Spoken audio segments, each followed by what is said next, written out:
Renungan Harian Kamis 23 Juli 2020, Pekan Biasa ke-16.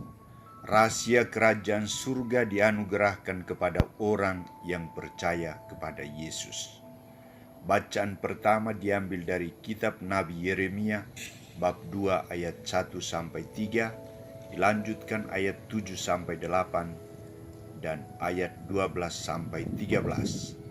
Dan bacaan Injil dari Matius bab 13 ayat 10-17. Saudara-saudariku terkasih, tak dapat dipungkiri bahwa setiap usaha diikuti dengan ketekunan, disiplin diri, berpikiran positif dan kerja keras akan membuahkan hasil yang memuaskan dan menggembirakan. Seorang pendamping bina iman anak dituntut kreativitasnya dalam mewartakan sabda Allah kepada anak-anak yang didampinginya. Ia tidak mungkin mempergunakan metode khotbah untuk anak-anak yang statusnya masih TK sampai kelas 5 SD. Metode yang cocok bagi mereka adalah cerita, tanya jawab, permainan, dan mewarnai gambar. Dengan metode yang sederhana dan cocok, anak-anak akan menangkap apa pesan Tuhan bagi mereka dari sabda yang telah didengar dan didalaminya. Saudara-saudariku terkasih, dalam memperkenalkan kerajaan surga, Yesus juga menggunakan beberapa cara pewartaan, seperti pengajaran, khotbah, teladan hidup, mujizat, dan perumpamaan. Dalam kisah Matius bab 13 ayat 1-9, Yesus berbicara tentang kerajaan surga dengan memakai perumpamaan, yakni tentang penabur. Sikap Yesus ini menimbulkan pertanyaan dari para muridnya. Mengapa engkau berkata-kata kepada mereka dalam perumpamaan? Dari pertanyaan ini tampaknya para murid Yesus belum memahami apa yang dimaksudkan Yesus dalam perumpamaan tentang penabur itu. Dan karena itu, mereka menunjukkan langkah iman untuk mendekati Yesus dan mencari pencerahan iman. Apa tanggapan Yesus terhadap sikap para murid ini? Saudara-saudariku terkasih, tanggapan Yesus berupa dua jawaban. Jawaban dapat dikategorikan menjadi dua. Pertama, khusus untuk para muridnya ada dua ungkapan. Ungkapan pertama, kepadamu diberi karunia untuk mengetahui rahasia kerajaan surga, tetapi kepada mereka tidak.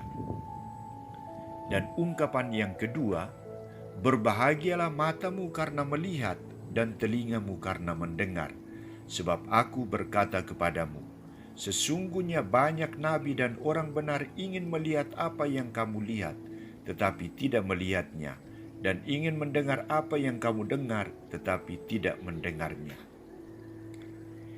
Yesus meyakinkan murid-muridnya bahwa hanya kepada mereka yang percaya kepadanya diberi karunia untuk mengetahui dan mengalami rahasia kerajaan Allah, dan akan disebut orang yang berbahagia. Karena apa?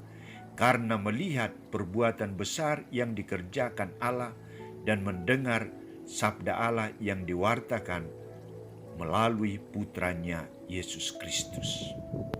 Kedua, pendengar lain termasuk para ahli Taurat dan orang Farisi. Apa jawaban Yesus kepada mereka? Yesus mengutip nubuat Nabi Yesaya yang berbunyi, kamu akan mendengar dan mendengar, namun tidak mengerti. Kamu akan melihat dan melihat, namun tidak menangkap. Sebab hati bangsa ini telah menebal, dan telinganya berat mendengar, dan matanya melekat tertutup, supaya jangan mereka melihat dengan matanya, dan mendengar dengan telinganya, dan mengerti dengan hatinya, lalu berbalik sehingga aku menyembuhkan mereka. Saudara-saudariku terkasih, di sini Yesus menggambarkan pendengar lain yang bersikap acuh tak acuh dan berkeras hati terhadap rahasia kerajaan surga yang diwartakan, diperkenalkan, dan dibagikan oleh Yesus sendiri. Saudara-saudari, kita juga diberi anugerah untuk mengenal rahasia kerajaan surga. Kita diberi kemampuan untuk melihat dan memahami segala rahasia Allah yang dinyatakan dalam hidup dan karya kita. Kita berjumpa dengan sesama yang berkekurangan, miskin, sakit, terlantar, tidak mendapat pendidikan iman dan moral yang baik, tidak diperlakukan dengan adil. Bagaimana tanggapan kita? Diam, membantu, beri solusi, atau tanggapan apa? Kita juga dianugerahkan untuk mendengar sabda Allah. Apakah kita percaya dan hidup sesuai dengan sabda itu? Apakah kita melakukan kehendak Bapa?